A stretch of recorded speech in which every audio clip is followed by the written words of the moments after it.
Welcome to Conversations from the Collection, a Newcastle Art Gallery podcast. This podcast was produced on the land of the Awabakal and Warramai people.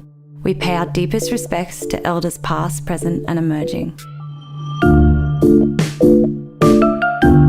I'm your host, Zana Kobayashi, and each episode will be diving into a new collection area of the Newcastle Art Gallery to uncover hidden stories from artists who have contributed to the significance of our diverse collection.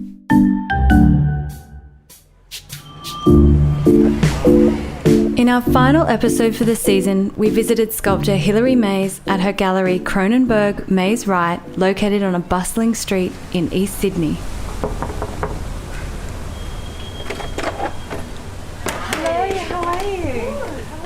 Pleasure to meet you. It's really lovely to meet you too. Hilarie's formative years as an artist began in London, followed by a potent stint in New York during the late 1970s. However, for the last 40 years, she's settled in Sydney and enjoyed a highly successwell career from Australia. So this is a gallery, but through the Christmas period, though, I actually use it as a studio. As well. Yeah. Just kind of nice flexibility. That's amazing. Newcastle Art Gallery holds two works by Hilarie Mais within its collection, Endgame 2 from 1988 and Boatman from 1994. Hilarie's practice has been described as a dedication to the grid, with each of her works starting off from this same point. For more than 30 years, Hilarie's worked within this theme, and as we sat down, I was eager to find out how she's been able to maintain her commitment to this one focus. Prior to working in the grid, I'd worked as a student like formalism, and I'd worked with very organic descriptive works. And at some point around the mid-80s, I started working with a spiral, sort of more iconic or hardwired images that everybody can identify. And then that led into the grid. And so the grid's a sort of very neutral place to, I think I describe it as a support for an emotional investigation.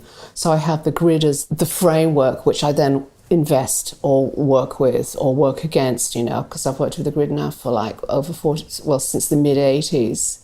So it's very much an ongoing investigation. And I think what I've found of working with the grid is the more restraint, the narrower your research, the kind of richer and the freedom. There's a kind of wonderful freedom within such a tight framework. And I've never really lost that sort of passion or engagement with the grid.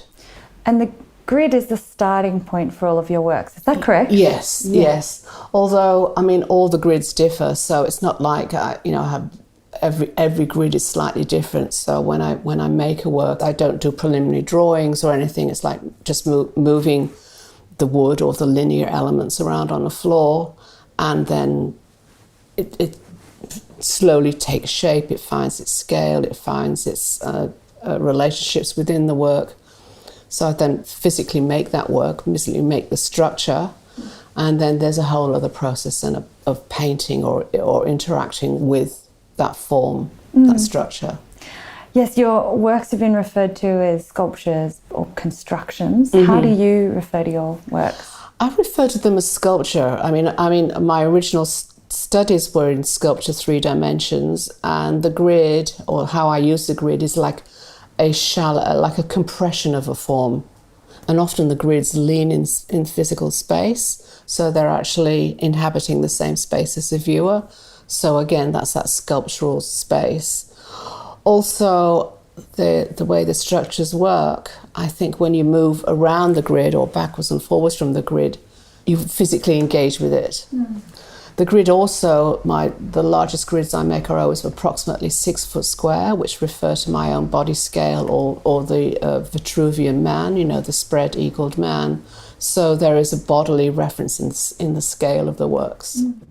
Yes, the Vitruvian man, that's Da Vinci. Yes, exactly. Yeah. And it's also the scale of your own body, is yes, that correct? Well, of the average human body. So, a lot of my works actually had at one time a sort of diagonal shadow presence within the work, which refers to that human presence. Also, the fact that the grids lean against the wall, there's that kind of shadow play of what's behind the grid.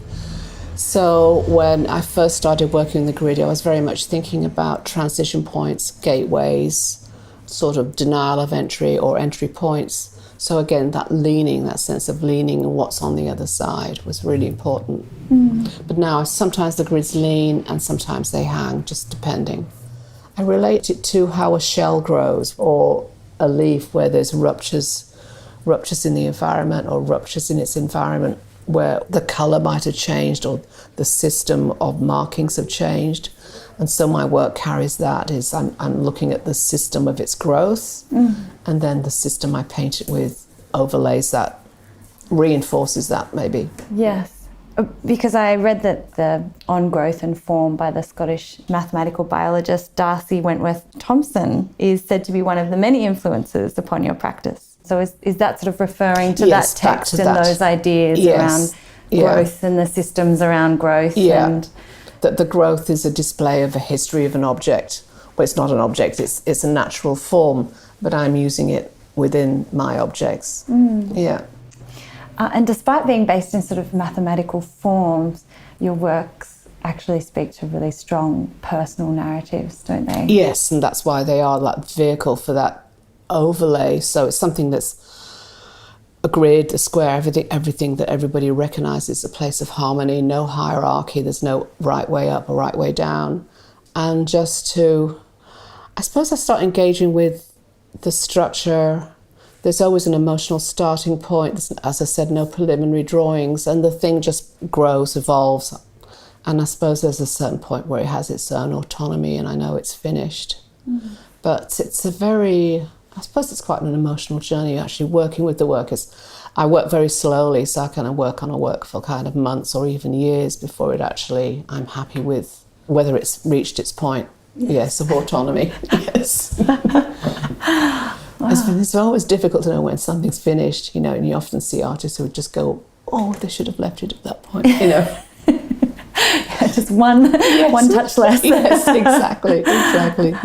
Yes, I've heard you speak about that constraint is freedom and restraint is focus. Yeah, my practice, I suppose, has been that, and it's been enormously, I suppose the more focus, the more depth. I mean, you just go further and further into its possibilities, so you'll manage to articulate any possible extemporization.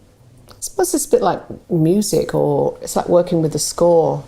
Some people have actually responded it like they do actually look like musical scores. You could actually play it. Have you ever had anybody play? I have a few people who are interested in actually. There was a concert in Tarawara in Victoria where they played music to the work, which was such an amazing experience to actually have that happen. So it was a concert within my exhibition, responding to the works in the exhibition, which was quite wonderful. That sounds amazing. Yeah, it was. I'd also want to say about the grid that's the emotional content's often autobiographical. Yes. Even though it's not important for the viewer to know, I suppose, the backstory, but there is that element that runs through the works. Do you share those backstories often with your work, or is it? Rarely. In fact, there's the work at the Know My Name, which has quite a big backstory, and I've only really just started talking about it to the curators there, and that was, made in the mid-80s. So, wow. I mean, sometimes a title will be an indicator, but I mean, I'd rather the audience just came to their own conclusions rather than being prescriptive about what you're supposed to be looking at or what you're feeling. It is a decision that artists have to make sometimes, isn't it? Yeah. I'm so curious about the human story, so I'm always like, give me everything. More. I want to know Yes. everything that was happening then. But I also understand the argument for... Yes, because then it becomes prescriptive. If you're saying exactly what it was about, then you're sort of almost directing your viewer how to respond. So it's a gentle balance between those elements. Yeah. Now, I wanted to jump into your training at Winchester School of Art and the Slade School of Fine Art in the UK, both very prestigious schools. Yeah. Was this where you first began to work with sculpture? Well, the English education system in the 60s and 70s was really forward-thinking. One of the things they introduced was a foundation course, which was the first year which everybody had to do, and you would encounter every possible material or media that you might want to encounter at the future, but you'd never actually encountered it yourself. So that was a great training, and I think through that I learnt that I liked to work physically with objects and making, problem solving, all the things that sculpture give you. So that meant that when I went to Winchester, I studied sculpture. But because of my sort of long abiding interest in colour, my MA at Slade was in painting, because I wanted to straddle both. Yes. And, you know, we were talking about my working as a sculptor and this shallow relief, this contained shallow relief. A lot of my later works have involved a canvas, which I call the duality works, where the canvas actually is a painting of the sculpture. So I'm doing, one thing is the physical reality, and then the painting on the right is a rendition of that sculpture and all the slippages that happen between 3 dimensions and 2 dimensions. So I love that sort of slippage between that, because there always is that slippage. And even my paintings have a sculptural element. In fact, they tend to be deep, and they often involve edges. So there is an objectness even within the painting. Yes, yeah. I read that when you were at art school, drawing became very foundational to your learnings there. I think I read somewhere you were drawing from 9 till 5. Yes, and that was part of the course. That was part of the discipline, which seems insane now. I don't, but you know, that was all you were allowed to do. But it was really, in hindsight, it was of huge benefit. I remember listening to a lecture by Bridget Riley, and she also talked about years of life drawing and that sense of perspective and placement and, I suppose, dynamics across a paper. I mean, it's very informative and a really great discipline. I mean, I don't draw anymore, but... Well, I had read that you refer to your practice as sometimes drawing with wood on the floor. Yes, drawing so with that the material. You're still kind of bringing that training Referencing through. that. Yes, Yeah, exactly. Can you explain to me, when I was trying to picture what that, you know, looked like when you say that you're drawing with wood on the floor? Well, I'm just sort of I work with this particular units of wood, long units, which are laid on the floor, and I just move them around on the floor. I remember reading about David Smith, and he worked that way, and I thought that's a good way of drawing flat. Because prior to that, I was a welder and working with metal, you could easily arc welding. It was much more spontaneous and immediate. Wood is a lot slower because you have to have all the carpentry problems. So again, just taking it flat on the floor, you've got a sort of base to work against. You were living in London throughout the late 60s and 70s, and I've heard you talk about what a huge time of social upheaval that was. There were, you know, the recession and blackouts and the 3-day week and punk music. Yes, it was really amazing period to be there. I mean, it's interesting to live in places through the worst of times, because often there's a whole creative surge that happens around it. And of course, you know, the UK in the 60s was a huge musical and fashion leap-off point where Brit became, you know, the coolest thing. But then there was the 3-day week, and it was about saving electricity, people going on strike, so all businesses were reduced to a 3-day week. And you'd go home and there'd be no electricity, so you'd have to be sort of prepared for just a night in the dark. It was a strange period, a huge inflation, huge unemployment. You could see why punk rose out of that, where people were just totally disenfranchised. They were just left. It was a strange time. But then in retrospect, people refer to it as a golden era because people worked so hard on those 3 days. Got a hell of a lot done. What was it like trying to develop a career as an artist during that time? It was a strange time, and at that time I'd been travelling over to New York, and the gallery scene at that time was very much male-dominated, males of a certain age, and I thought, you know, I'm never going to get a foothold here. But I was travelling backwards and forwards to New York, and I was offered an exhibition in New York, and I was still a student at the Slade, but I much to my tutor's kind of like horror, so I started exhibiting in New York, and it was great. It was a great leaping off point, and when I finished my studies, I then moved there. That's right. You received the Boys Scholarship. Yes. Is that right? And yes, you were there to for 5 years. The Boys Scholarship got me there, and then I went to an art school called the New York Studio School, and then got a scholarship there, and it was a very potent period. I was, the luck of being in the right place at the right time.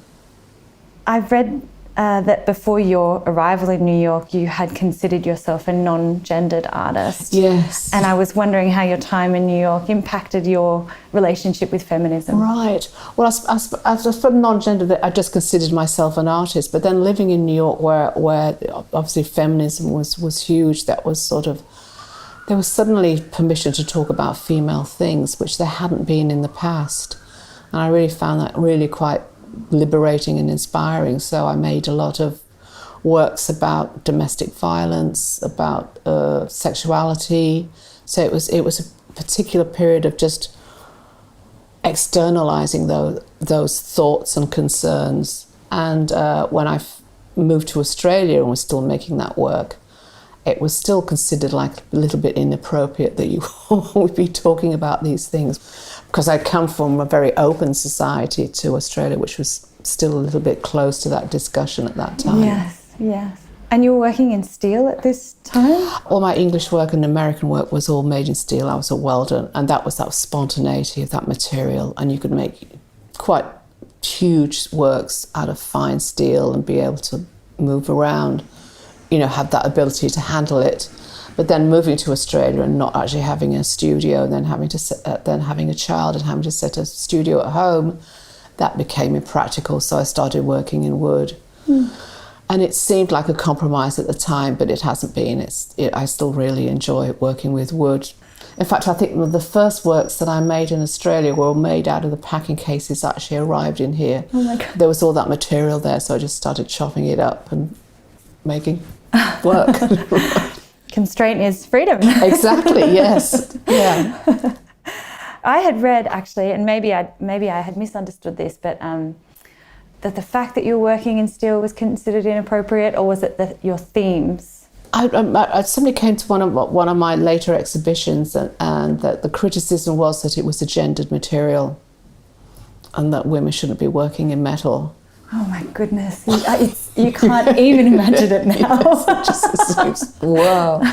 So although it was from females, they felt that, find an articulation. I mean, I think I was looking at Linda Bengelis at the time, with those wonderful pour works on the floor, and I think she was working more with paper or cardboard, so she was making wall works. So that happily led into my works that I made here, because I had to work with wood, which apparently is not gendered. Right. Now we can do what the hell we want, really. Yeah. Yes. Thank goodness. Yeah. I would love to know a little bit more about what your life in New York looked like as an artist. New York at the time was mainly full of artists, because it was the 1970s. It was very industrial. Warehouses, sweatshops, lots of lofts. We all lived illegally in different lofts. My husband at the time was running an art school, so there was an art school community of young students. But there was also a huge community of fellow artists. We'd all hang out in the same bars, because everybody sort of lived around Greenwich Village, Soho, East Village. So everything was very local. It felt like living in Manhattan felt like a village. It was a great community. And people were very generous. You'd get invited over to people's studios. It was a really potent time. I mean, I go back now and Manhattan looks like, Westfield. It's like a shopping mall. I mean, it's wonderful. I mean, I still absolutely love it, but a lot of artists have had to move further and further out, which of course happened in Sydney. It happens in any major city. London, you just can't afford to live there. Yeah. Our first episode for the season, we interviewed Virginia Cuppage, who I understand was also there at the same time as yourself. And I wanted to know if you had crossed paths. Yes, definitely had cross paths. It's funny, Australians, like my husband was Australian, Australians abroad often try not to hang out with each other, because then you become this sort of little cliquey little group, and it's just better to just be full on where you are, which I totally agreed with. But we did meet Virginia, and what we did start to do was actually sort of have Saturday afternoons in our loft for orphan Australians so that they could all kind of meet each other and then help, say where to get the best materials from or which galleries to approach. So it became sort of like a little community. And, we'd hang out with Virginia. She did wonderful paintings at the time, so it was good. You then moved to Australia in 1981. What prompted your decision to come here? Well, the reason I came was actually my husband, William Wright, was invited to do the 1982 Sydney Biennale.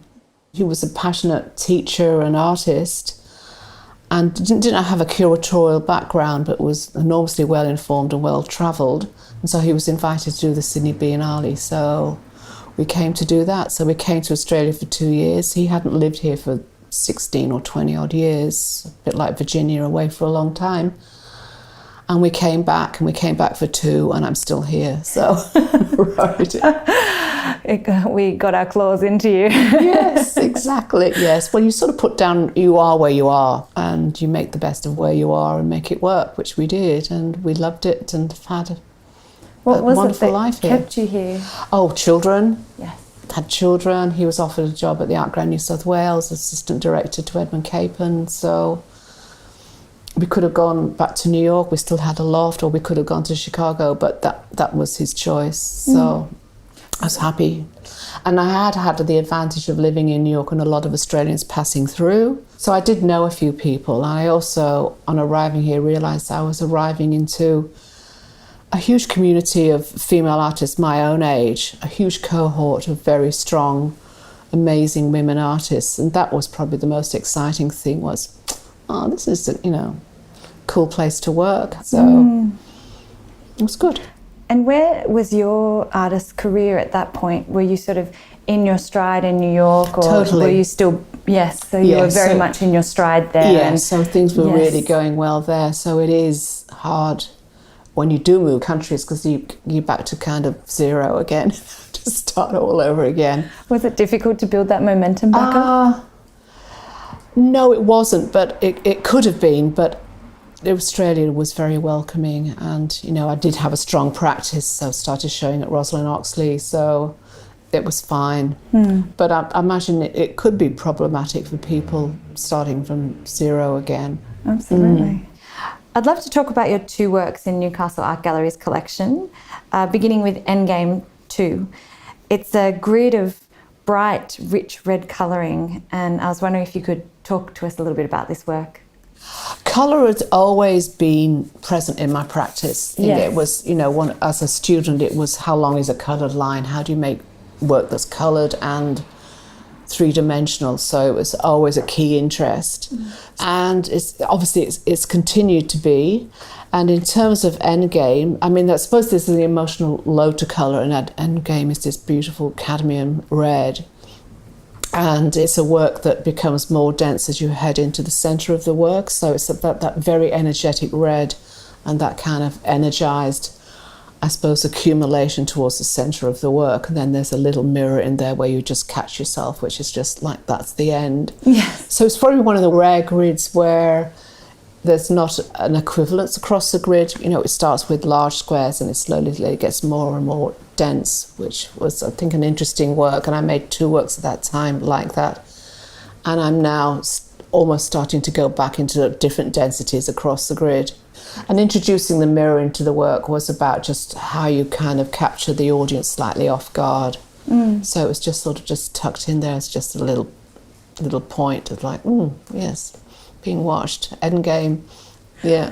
You've talked about the grid being non-hierarchical, and I was wondering with that work if there's a right way up or if it can be shown in any way. It can be rotated. Yes. And I suppose it goes back to working on the ground, as I work on the ground, so it's equivalent from whatever side you take.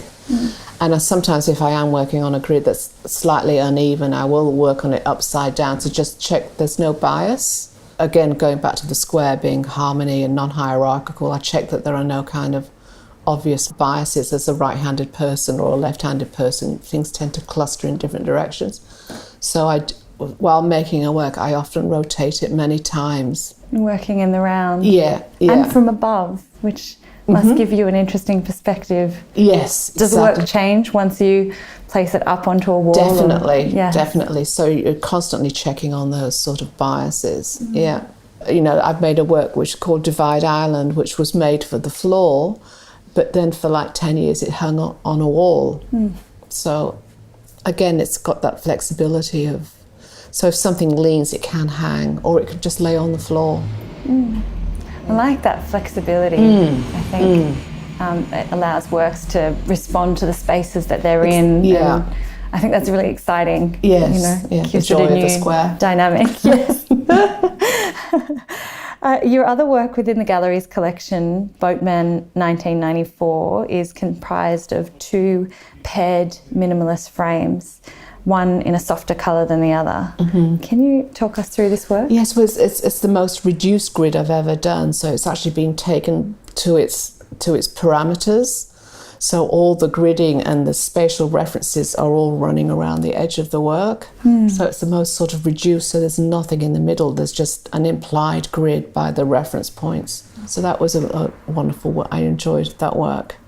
And thank you for sending me the picture of it, because I hadn't seen it in a while. Yes, I'm sure. And again, it's like 2 works. So there's often a reference to reflection in my work, and those 2 works do reflect. So there's 2 of them, so they're a diptych, but they do reference and reflect and inform each other. Mirror each other. Yeah, in their spacings or intervals that are on that edge. It feels like a very emotional work when I look at that work, actually. Yes, because it kind of implies a void. And a lot of my works have that. I suppose it's a feminist reference. It comes from a Miriam Shapiro flag where there was just a hole in the middle, obviously referring to like a vagina, the feminization of it, but also the void, or that sort of entry point or exit point. So the boatman it's just one void. It's just empty. But boatman refers to, I suppose, death and dying and travelling through, but I'm not sure it carries that emotion. I think it's just like a paring back, a kind of clarity. Maybe it's almost like looking at death, but from a few years away. Yes. Yeah. You've spoken about a trip to Japan that shifted your relationship to the materials that you use, and Yes. I wondered if you could tell us about that Yes, trip. it's a wonderful trip I made with some dear friends, and it was just the honouring of materials. You know, that everything was honoured, it was respected. And I was thinking about all the years where I've been sort of working on wood sculptures, painting them white, reducing them to almost a blank canvas, and then interacting with a colour palette or a system. So that sort of inspired me to just let some of the wood break through, so that the material has its own colour, and then it's in parallel to my intervention with the colours that I'm using. So it was a really interesting point, and I'm still working that way now, of honouring the material. Yeah. I wanted to talk a little bit about when you're working in your studio, and because I understand you work in the studio alone. Yeah. Is that right? Mm-hmm. Can you take us through the process of developing a work? It's just like starting on the floor with the wood, moving stuff around. I mean, I work alone because I suppose I'm involved with the whole process, so there's no fabrication involved, there's no assistant involved, and I really like that absolute engagement with the work. So it's like from beginning to end, there's only me interacting with it. And I suppose that's how you develop a sort of dialogue with the work and a relationship with the work, and that sort of, that thing where works actually start having their own presence, they start informing you about what you should do next. So that's why I like to work alone in the studio.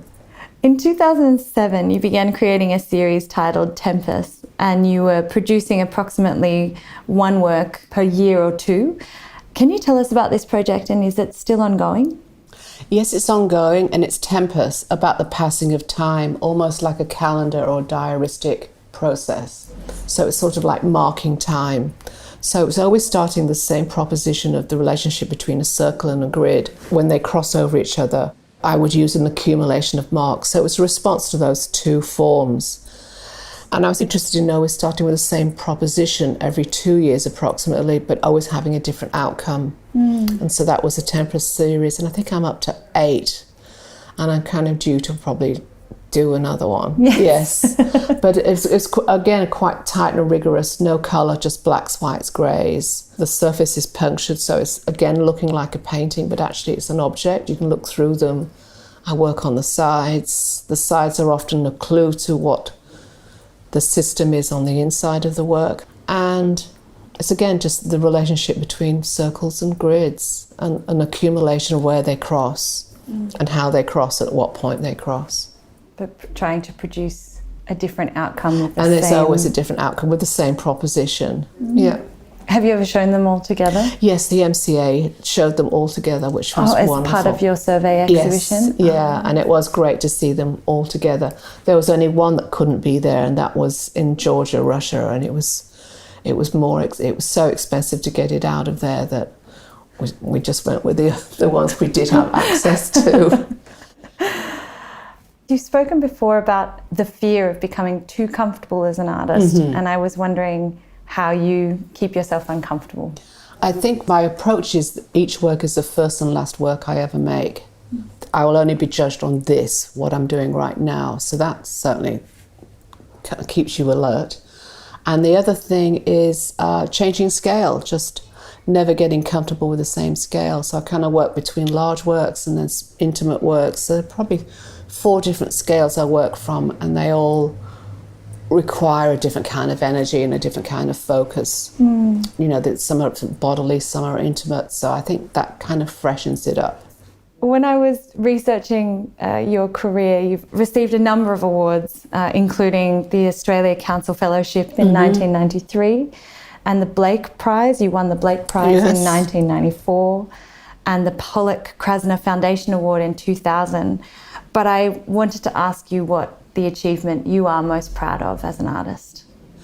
All those things were absolutely wonderful and absolutely proud and honoured, but I think what I'm most proud of is I'm still working,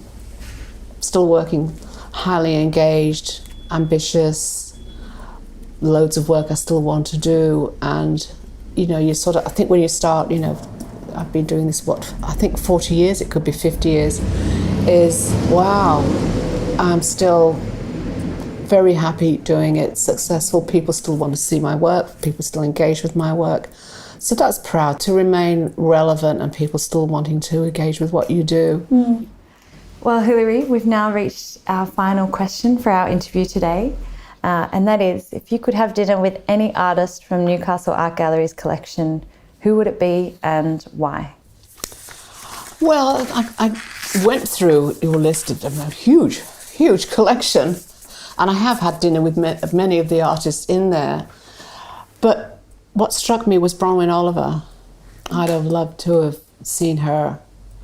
I knew Bronwyn, you know, she studied in England, and we met in the early 80s. Wonderful artist, disciplined artist, you know, the work evolved wonderfully. And just so sad at her passing, and I often wonder where her head was at when that happened. And reflecting on the fact that, you know, as an artist, you invest so much emotion into your work. It's your relationship with that work. It is like a relationship. And when you produce a body of work for a show and then you pack it all up and your studio's empty, it really is it can be a really difficult period. It can be really down. And I often think about Bronwyn in that situation, and maybe we could have had a few more chats about her work, and one always wonders whether you were there for people when they needed them or they needed you, you know. So that's who I'd like to see again out of all those women artists. It's a beautiful response. Thank you so much for this beautiful conversation. I have immensely enjoyed this, and thank you for being our final artist for the season. It's been a great honour. Thank you so much for coming and talking with me. It's been really lovely. If you'd like to know more about Hilarie and her works in Newcastle Art Gallery's collection, there are links in the show notes, or you can visit the gallery's website at nag.org.au. Thank you for joining us for Conversations from the Collection. If you enjoyed listening, please like, subscribe, and leave us a review to help other listeners find us. We hope you will join us next season as we continue to explore Newcastle Art Gallery's nationally recognised collection. Conversations from the Collection is a Newcastle Art Gallery podcast. This podcast is supported by the New South Wales Government through Create New South Wales.